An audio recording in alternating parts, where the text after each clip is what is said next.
Good morning, ladies and gentlemen. Welcome to the Roundtable Pro Wrestling Podcast Network News. I am the boy, the franchise player, Double B Babbitt. I am joined, of course, by the Drew Nicholas, and we're here live on the Roundtable Pro Wrestling Podcast, brought to you by BodySlam.net. And boy, we got a lot of news to talk about today, Drew. A lot of news. It's just what usually ends up happening now. Every week we come here on a Saturday, and there's a bunch of stuff to talk about. So much stuff, man. The news never stops. God, it never stops. So please slow down slightly. Just slow yeah, down. like give us a break, ladies and gentlemen. I mean, geez. But that's okay because it's keeping us well informed with a lot of amazing content that we can share with the Roundtable Pro Wrestling Podcast Network as well as bodyslam.net. So let's go ahead and let's talk about the rumor killer about the CMLL, AAA, AEW drama going on right now in pro wrestling. That's right. So it was reported a few days ago that when the CMLL partnership with AEW began, that meant that no Mexican wrestlers could be wrestling on shows with CMLL wrestlers. And Fightful Select has reported that that is actually not the case. That is a misconception. It was reported on Friday that part of the deal between CMLL and AEW is that on any television show that their talent appears on, no other Mexican wrestlers can appear. It doesn't matter if they work for AAA or not, or did in the past. No other Mexican wrestlers can appear. However, AEW sources claim that that is outright false. They pointed to Commander appearing on the January 31st episode of AEW Dynamite when the group from CMLL appeared for the first time. And beyond that, Penta was also scheduled to appear on AEW programming this week, but ended up running into travel issues. It was stated to Fightful that CMLL talent is not supposed to be booked in angles or matches with AAA talent. So this does not mean that AEW's Mexican wrestlers are unable to be on the same shows with CMLL wrestlers. This has to do with the CMLL AAA partnership thing, whatever's going on. AEW's wrestlers, regardless of race, nationality, anything, are allowed to be on the shows with CMLL wrestlers. Well, see, that makes a lot more sense. And the reason why I'm saying this is because the AAA deal and the deal with CMLL, of course, they're rivals. It's like having AEW and WWE working on the same show. I totally get that. 1000% get it. And this has been going on since, like, AAA is an offshoot of CMLL in a sense. There's CMLL, there's EMLL, and then there's AAA. But the whole like the whole thing with Commander is formerly of he's AAA's what is he, like the light heavyweight champion or something like that, AAA cruiserweight champion, whatnot. Of course you wouldn't have AAA guys facing CMLL guys. It doesn't make any sense. But in the grand scheme of things, if they're all working for AEW, like, there needs to be clear communication with the media. I mean, because we know the IWC is going to say what the IWC wants. They're just going to speculate, and that's one thing we don't do on this show. We don't speculate. We only come with the facts. So, with that being said, it made no sense to me. No, it didn't. There's some media outlets out there right now who might not be getting all of the correct information based off of who they're talking to, and unfortunately, I don't necessarily blame them if that's a source that they've gone to for information before and it's been correct. I don't blame the outlet for reporting something that they figured was true. Yeah. So, yeah, I can see that. I can see that. Well, although that outlet did get a couple of things wrong this week, so yeah, we're not going to point fingers at that person, but that person, yeah. So let's go ahead and switch gears a little bit. Let's talk about TNA Wrestling. TNA Wrestling returns to Las Vegas with Rebellion. The pay-per-view will originate from the Palms Casino Saturday, April 20th, 420, which is funny. Um, Championship matches confirmed are back-to-back nights of action of pro wrestling, including both singles and tag team action. TNA wrestling was set up to return to Las Vegas in this an annual spring showcase. Spring showcase, the Rebellion pay-per-view. Um, this will also be There will also be there Saturday as well as Sunday night, April 21st at the Palms for television tracks for TNA Impact on Access TV. Um, Tickets are available right now, or they're going to go on sale. Well, yeah, today at 10 a.m. right now, literally right now, they're on sale. Oh, Ticketmaster.com. TNA Wrestling was last in Las Vegas in January for Hard to Kill, followed by Snake Eyes shows, two star-studded events that drew thousands of fans from around the world and set numerous company records. The Las Vegas show in January also featured a shocking arrival of Nick Nemeth, formerly known as Dolph Ziggler, and Ash by Elegance, formerly known as Dana Brooks from WWE. Insiders predict that the April show, including Rebellion, will feature a few more surprise appearances. So hmm. with the situation going on with Impact, where I'm sorry, I keep saying Impact because I'm so used to calling it I Impact, but know. the things that are going on with TNA wrestling right now, they came back with like the rebranding came back with a huge success, and now they're back in Las Vegas. In my opinion, I think they should have went somewhere else, but that's just me. They're back in Las Vegas for another pay per view show, and with the drama going on, it's kind of hard to gauge what's going to really happen. What do you think Yeah, about that? yeah, it was very weird because we just reported it last week, because it happened pretty recently. I think it was just in the beginning of this month Yeah. that Scott D'Amore is no longer with TNA, which stunned everybody except Scott, who apparently knew that it was coming already. Yeah. Um, but they just changed over from Impact to TNA. They had that huge show in the beginning of January. Everyone was so looking forward to how TNA was going to be under Scott, and then they released Scott. And it was so weird because it's like, hey guys, we just had the biggest show of our company's career, our biggest show of our company's history. So many surprises, so much press, it's so much positive stuff going on. Like, we're excited about this. Oh, by the way, the guy who helped do it, we're just gonna go ahead and fire him. Yeah, so TNA Talent, it turns out, sent a letter to Anthem Oh yeah, that's expressing right. their frustration that Scott was pushed out of TNA. And I am going to read that letter to you right now. It is right here. Len and Scott, TNA Impact is not just our employer and the company for which we work. It is a family. A family that each of us has grown to love and cherish and trust with our bodies and our careers. A family for which we deeply and that desire above all else to protect. We are deeply saddened by the decision to remove Scott D'Amore from TNA Impact family. Scott is a brilliant wrestling mind that has guided this company and has it positioned to take the next step upward in our industry. Scott is also so much more than this. He's a trusted friend, confidant, teacher, advisor, brother, and mentor to so many within the TNA Impact family. Scott has been the heart of the TNA Impact family for over 2 decades.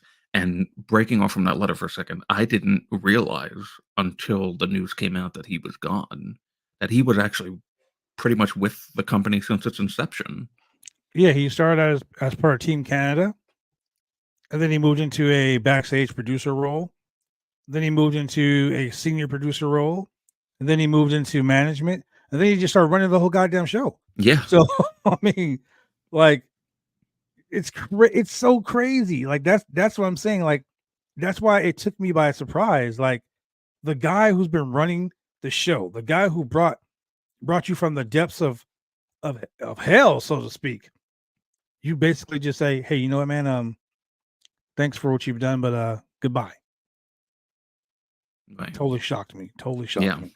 So more of the letter, and I'm not. It's a long letter, so I'm not going to read the entire thing. But there's some parts I think are important. Um, a little bit later in the letter, we come to you to voice our concern for TNA Impact, our family, and its future and direction. We, like you, wish to safeguard what we have all worked and sweat and bled for to build. We want TNA Impact to grow and continue to be an enviable place for all professional wrestlers to work. We understand and appreciate that professional wrestling at its core is a business, and that the company must provide a fiscally responsible, financially viable product. At the same time, professional wrestling is uniquely situated. The business of professional wrestling is so much more than balance sheets, downloads, and ratings. It's very much more than ratings, ladies and gentlemen. The wrestling business is and must be its people, its characters, and its storylines. That is to say, there is no wrestling business without the wrestling creative vision and the right people bringing the creative vision to life. And I'll just give you the last little bit here. We recognize that we do not necessarily know all the facts or details around the decision to remove Scott. In life, there's always the rumors, the opinions, and somewhere in between, the truth. That sounds very familiar to something somebody says on this podcast. Yeah, I was gonna say. We rarely get to know which is which. It remains our hope and desire that everyone can set aside the past few days and any hurt feelings or unkind words that may have been exchanged, and meet to discuss a path forward that preserves the TNA Impact family we all hold so dearly. We remain steadfast and hopeful that this letter can be a first step to opening and keeping open, productive lines of communication to ensure the TNA Impact family continues to be a wonderful, unique place to work for years to come. We ask and implore you both to come together and create a resolution that will reunite this family once again. So let me ask Um, you this, Drew. What do you think? What do you think they're going to accomplish with this letter? Let's just throw it out there 110%. What do you think they're going to accomplish by doing this? well, we don't know exactly who is involved with this letter. We just know that there are multiple um, members of the TNA roster and team overall who came together to formulate this letter to send to Anthem. Um, so I would hope, and I don't know of like all the negative, like what was just said at the end there. I don't know what negative stuff has been said by other people um, towards, well, people within the TNA company itself Mhm. towards Anthem for this move. But I would hope that what comes of this is they recognize that while Scott did not have the same vision of TNA as Anthem did, they can still realize that what Scott was able to do was create a really positive, uplifting atmosphere in the TNA locker rooms and amongst just not just the wrestlers, but the entire company. And it's beneficial for his creative vision, as they said in the letter, to be shown on television. So I would hope that Anthem at least sits down with everybody and they come to an amicable solution. I mean, that would be great. That would be a 1000% great. I mean, man, you finally got what you wanted. Like you're a viable company. People are starting to recognize, like people are starting to notice you. You know what I mean? It's like you finally got the brass ring and then you throw it away. The one person that was doing the most. And then you bring in a person, and I'm not gonna like say like how horrible the guy is or whatever, whatnot. But this is professional wrestling. Someone who knows professional wrestling should be running professional wrestling. You know, Exactly. like people, a lot of people say the downfall of WCW happened because people like Jim Hurd. Jim Hurd was a guy who knew nothing about wrestling. He was a lawyer, you know, knew nothing about professional wrestling, but he knew about business. Business, you keep that on one side, wrestling, you keep on the other side. That's why the WWE thing is really good right now because you got the businessman who knows everything about business, and then you got Triple H, who knows everything about wrestling. You know what I'm Yeah, saying? that's a perfect So partnership. Nick Hogan is like, I mean, Nick Hogan, Nick Khan is like, Nick Khan's like the ultimate deal maker. The guy's like a shark. The guy's the ultimate deal maker. So it's perfect for him to be in charge of the financial and the business side. And Triple H has such a great mind for wrestling. It's perfect for him to be the greatest mind in wrestling on this side. Scott D'Amore, great mind for wrestling. Great mind for wrestling. Don't take that away from Impact Wrestling. I'm sorry, TNA. Don't take that away because like now is not the time. You know what I mean? Now they finally got both oars in the water and they're rowing towards shore. And then you're gonna throw them back out in the storm. Doesn't make any sense to me. No. No, yeah, but that was the main thing why everyone was so confused because of what's going on with Vince McMahon right now, and the Laurinaitis, and then those people. As you hear somebody of prominent stature in a wrestling company is all of a sudden getting fired, you're thinking the worst.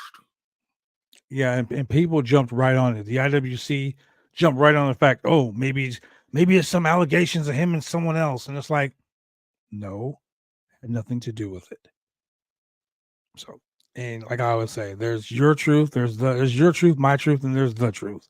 So somebody somewhere is going to be telling the truth. Um, so speaking of the truth, um, have you guys watched the latest edition of SmackDown? Because with The Rock and Roman teaming up to the new bloodline and all this other stuff going on, this coming Saturday, 7 days from today, we have Elimination Chamber, and it's in Australia. The updated lineup goes as follows: WWE Women's World Championship, I assume is going to be the main event.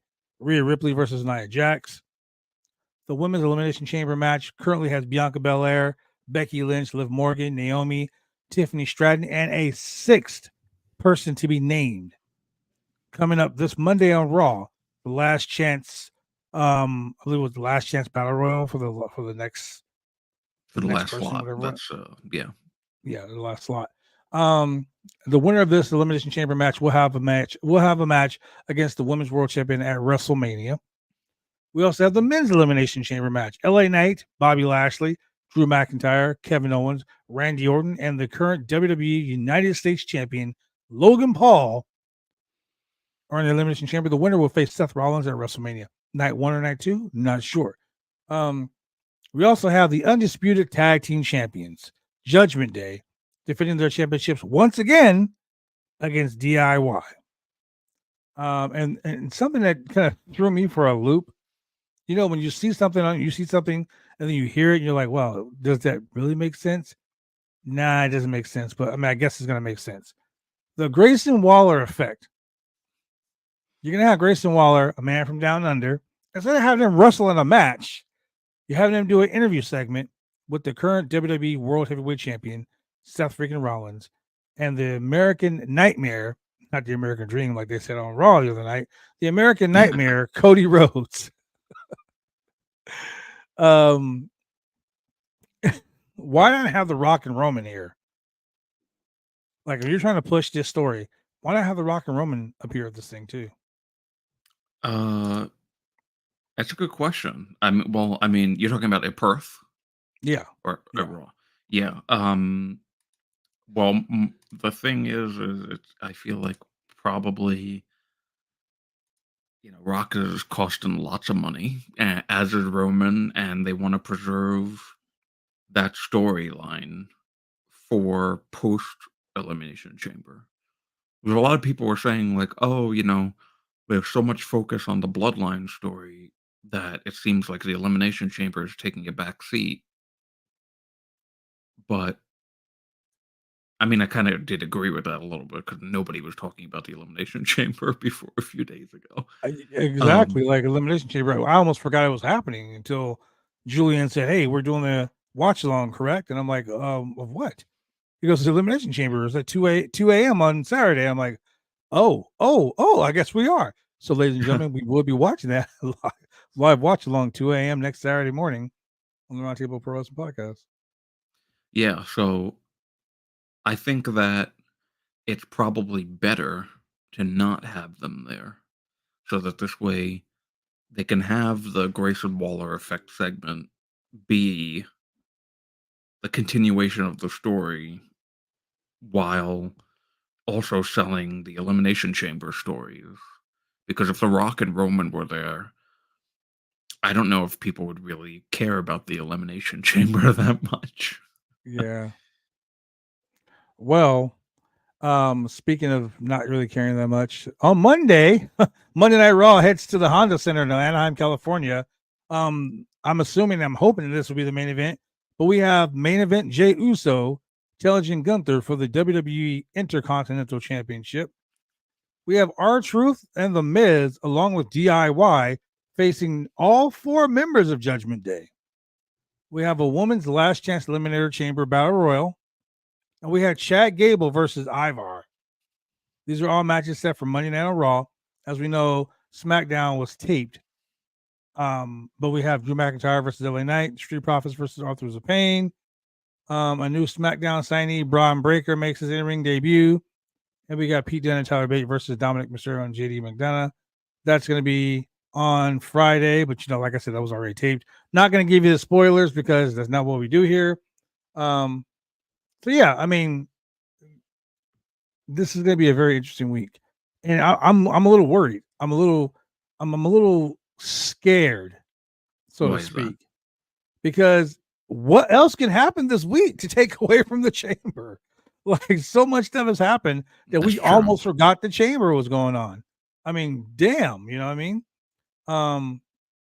Rampage last night was great.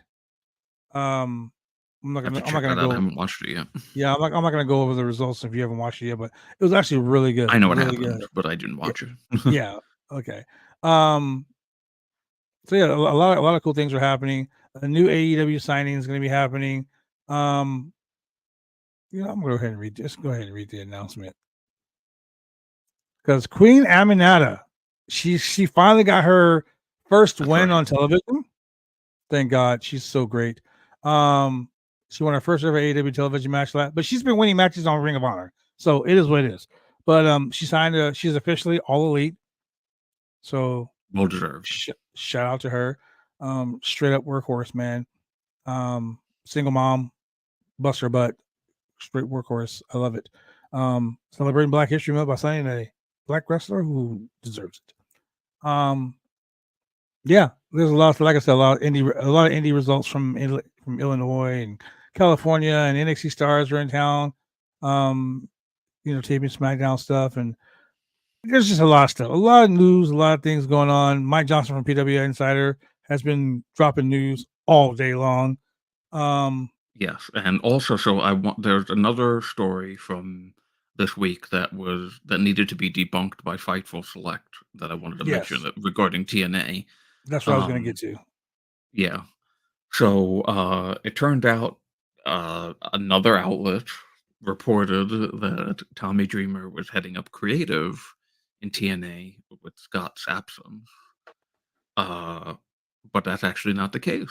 Because Fightful Select asked around throughout the week and Friday, and reports indicated Dreamer would be leading TNA creative. However, we're told that creative in TNA is unchanged and features Robert Evans, R.D. Evans, Hunter Johnson, Delirious, and Tommy Dreamer. And the newer thing, not that Tommy Dreamer is going to be the head of it, he is not, but they will now be supported by Gail Kim and Jorge Barbosa. Ariel Schnerer, I believe. Ariel Schnerer is overseeing all the content and will be working closely with new TNA president Anthony Ciccione, is how I'm deciding to That pronounce it. that's actually how you pronounce it. Oh, it is. Okay. Yeah, Good. We've not gotten your name wrong, so I we've apologize. not messed up your name, at least not tonight. Yes. Um, for those unfamiliar, Ariel now I hope I'm saying Schnerer correctly. Schnerer,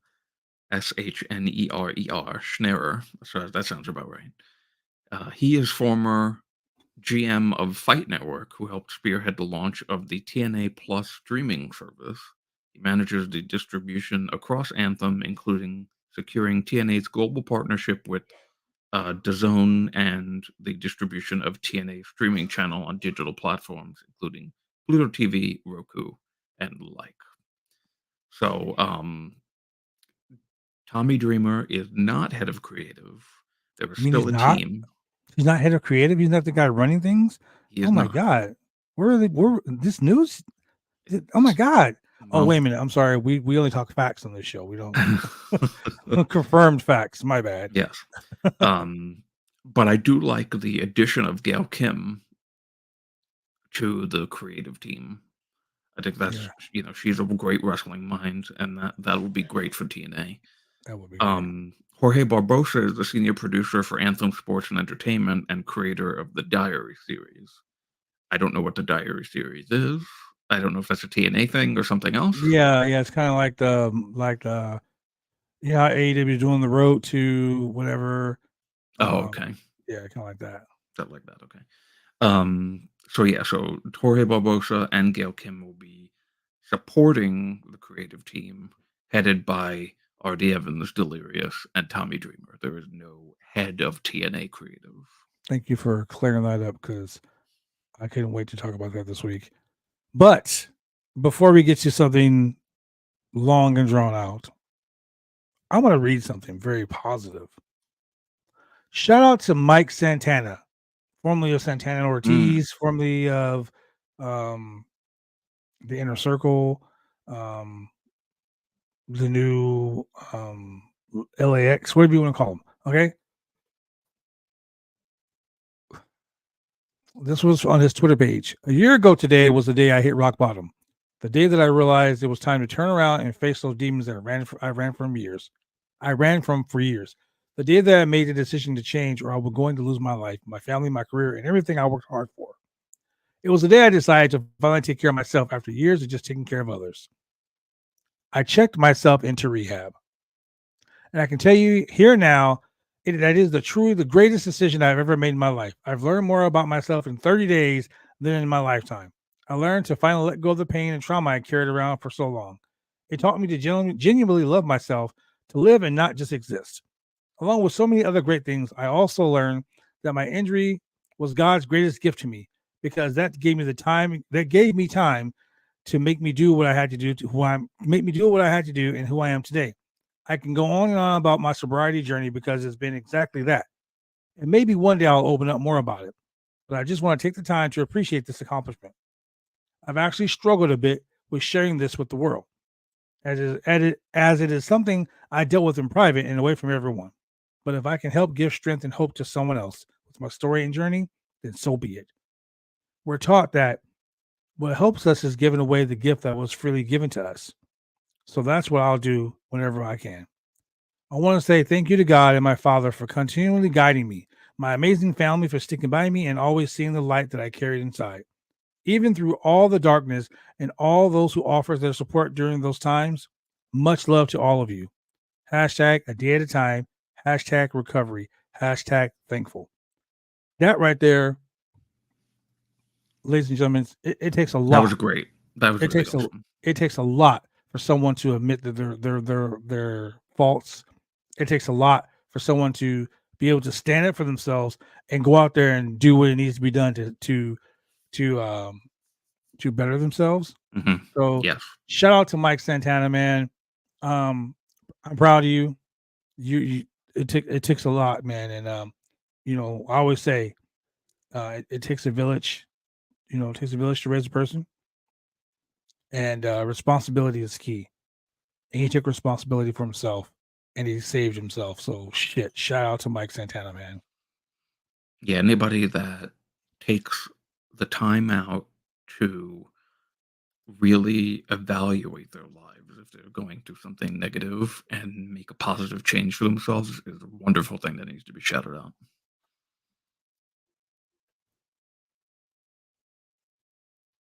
So, all right. So we want to talk about the crap. Yeah, I want to get the positiveness out of the way. That way we can get into the dirt, the mud. Yeah, very literally. So,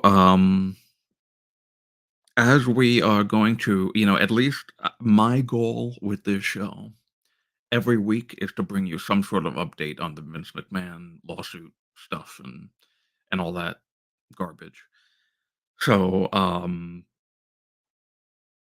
this week, Vice reporter Tim Marchman was on Brandon Thurston and Kevin Pollak's show on Post Wrestling and WrestleNomics and spoke about covering the Vince McMahon lawsuit and everything related to it. And he said on the show that a big factor that stops both victims and witnesses to crimes is fear of retaliation, either from an employer or the public. I think if you're someone who's on the inside who has knowledge of this, it's a very, very difficult decision to come forward knowing you're going to have people mad about it and mad at you as well. Um, Tim Marchman has covered sex trafficking extensively for Vice and has been writing about McMahon since the major lawsuit was filed against him last month. While covering topics like sex trafficking isn't easy, Marchman has described his knowledge of wrestling as a plus for his coverage of Vince McMahon. Uh, Marchman said, I definitely found the fact that I have some familiarity with wrestling is helpful. He said, I don't think I'm an expert because I read the Wrestling Observer or anything like that, but I think there's a baseline of it if they're trying to explain something complicated and you can make it clear. Oh, I understand what you're talking about there. um, he has interviewed legal experts to figure out if the non-disclosure agreement that Grant signed is valid. He spoke to the attorney of McMahon co-defendant John Laurinaitis, who's claimed that his client was also a victim in this case. Forgive my chuckle. um, he revisited and uncovered statements from Ashley Massaro, which we mentioned in our news show last week. A wrestler who claimed she was raped by a U.S. Army doctor while on a business trip for the promotion, and WWE attempted to cover up the alleged incident. Along with more details of Massaro's alleged rape, Marchman published a previously unreleased statement from Massaro that alleges how McMahon sexually preyed upon talent. That's what we mentioned last week. Massaro's stories, while related to McMahon, provides something different to investigate as well, Marchman explained. That opens, to me, this other box that is kind of adjacent to but distinct from the Grant lawsuit, which is this true that Vince McMahon was sexually preying on wrestlers or people who work for WWE? And if so, what kind of potential liability does that open? How much has that been investigated internally? They've projected a clear belief that this is in the past. WWE did, said Marchman. These are things that happened before TKO took over, and that Vince McMahon and John Laurinaitis are gone. There are things they don't know about because the people currently in charge weren't there, and there are things they can't really say much about because people who were accused of them weren't there. However, Marchman wants people to remember that WWE is a defendant in this case, not just Vince McMahon and John Laurinaitis. The company as a whole is a defendant in the Janelle Grant lawsuit. So separating the company from allegations against McMahon and Laurinaitis might not be so easy. So Tim continued and said, at face value, taking everything in the lawsuit, at the very least, several top executives would have known that Vince McMahon had an unqualified person who was his girlfriend, who he brought in and gave a fake job to, he said. And for that kind of behavior to just be open and tolerated, it obviously suggests unflattering things about how WWE is run. So, and the story continues a little bit more, but the gist of it is that more things are definitely going to come out about this, Oh and my God, yes.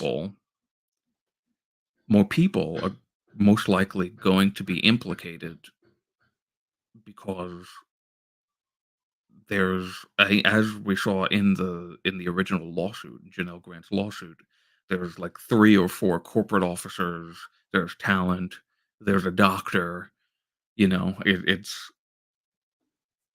gets really deep into the WWE business of how many people were probably aware of a lot of things that Vince McMahon was doing and never reported it. There's so I mean there's so many people, like, you know, the whole saying is shit rolls downhill. Well, it's rolling downhill now because Mhm. there's so much stuff that has gone on that you cannot deny this, dude. You cannot deny this. Like, someone knew something, a lot of people knew something, and allegedly names are going to be dropped, and people are going to know who's involved with this. And like I said, it's just it's a horrible story, and it seems like it keeps getting more and more horrible day after day after day. Yeah. So Really unfortunate. it is. It's crazy. But today, today, today is Saturday, February 17th. So every Saturday, I'm going to go out and I'm going to pull some information as to what happened today in Oh, history. I'm excited. I like this segment. Let's do it. So let's go to the beginning. Let's because I saw this and it struck me as important to me because I know this person. He helped mentor me when I first got into this business. I actually gave me my first alcoholic drink. 1975, the WWF ran a show at the Madison Square Garden in New York, and the following results were there. Manny Soto and Paul Sanchez defeated Jack Evans, not that Jack Evans, and Johnny Ross. Victor Rivera defeated Hans Schroeder. Tony Gurria and Dean Lowe defeated Killer Kowalski and Bobby Duncombe Jr. by DQ. Pedro Morales defeated Butcher Vachon. Jimmy and Johnny Valiant defeated Gorilla Monsoon and Chief Jay Strongbow to retain the WWF Tag Team Championships. And Spiros Agnew defeated WWF World Champion Bruno Sammartino by disqualification. Now, where did I see it? I want to read this one because, yeah, here we go right here. 1964, WWF ran a Madison Square Garden show where we had Skylo Low and Billy the Kid defeat Sonny Boy Cassidy and Farmer Pete. Don McClarty defeated Magnificent Maurice. Cowboy Bill Watts defeated Klondike Bill. Hans Moore defeated Gino Brito. And my friend Dr. Jerry Graham defeated Tony Marino. Bobo Brazil and Argentina Apollo defeated Killer Kowalski and Gorilla Monsoon.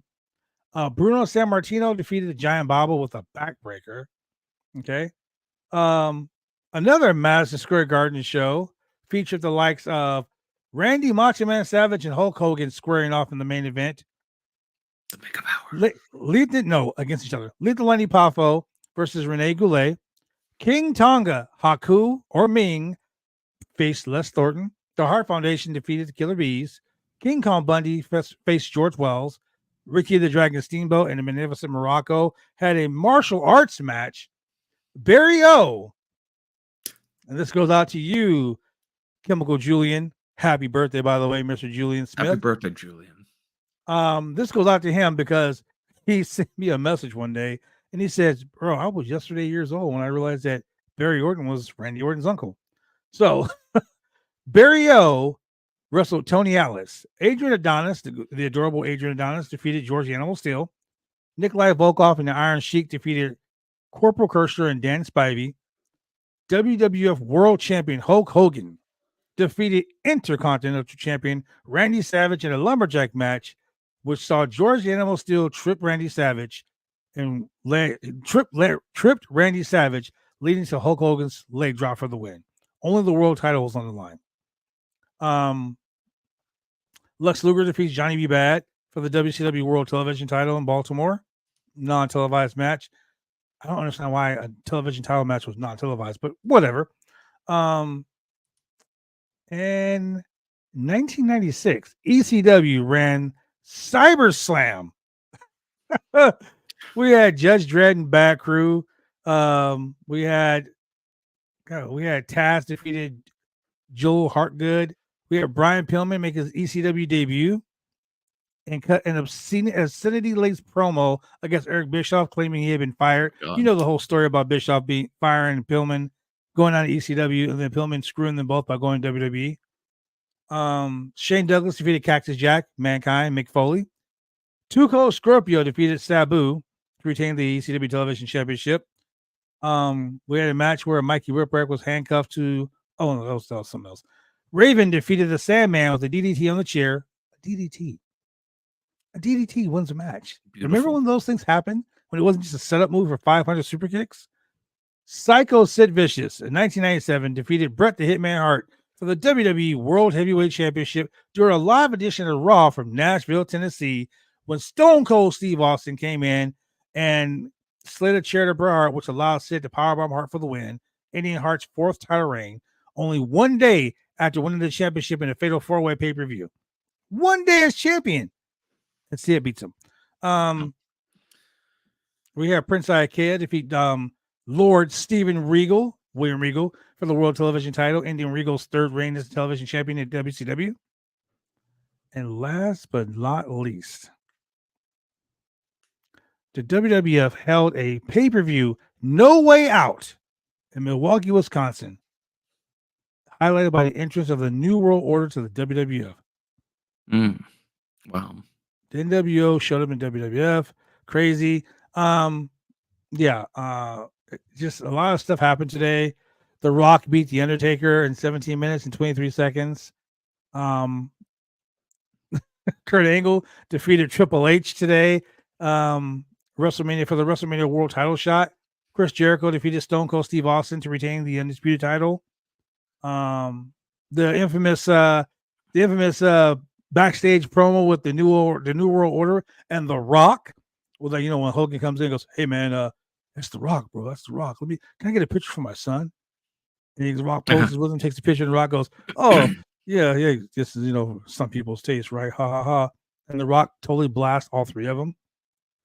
It was such a great promo. I gotta go back and watch that. Yeah, such a great promo. We also have in history Chavo Guerrero taking on CM Punk for the ECW Championship. Oh. Punk defeated him with the GTS. Crazy. But Chavo Guerrero rolled him up, hit a frog splash, 1, 2, 3. They restarted the match. Damn, man. A lot of great things happened today. Yeah. A lot of great things happened today. The point I'm making is sometimes really horrible shit happens, but then some really cool historic things happen. Yes, you have to mask the bad stuff with the good stuff sometimes. Yeah. I mean, we also had that had the infamous Big Show versus Floyd Mayweather fight. That was on this day? That was on this day. Oh my goodness. Randy Orton versus John Cena for the WWE Championship was on this day. Man, for Jeff Hardy. Their 20th match or their 700th match? Oh, who knows? But yeah, ECW's broadcast on Sci-Fi Network happened today. Like, a lot of things in history happened today, man. Like, I can go on forever with all of the things that happened. And literally, like, this list has so many events that happened today. But one thing that we do know that happened today was that this show aired on the BuySM.net network. So, ladies and gentlemen, thank you very much for joining us here on the Roundtable Network News. For the Drew Nicholas, I'm the franchise, and we will see you when we see you.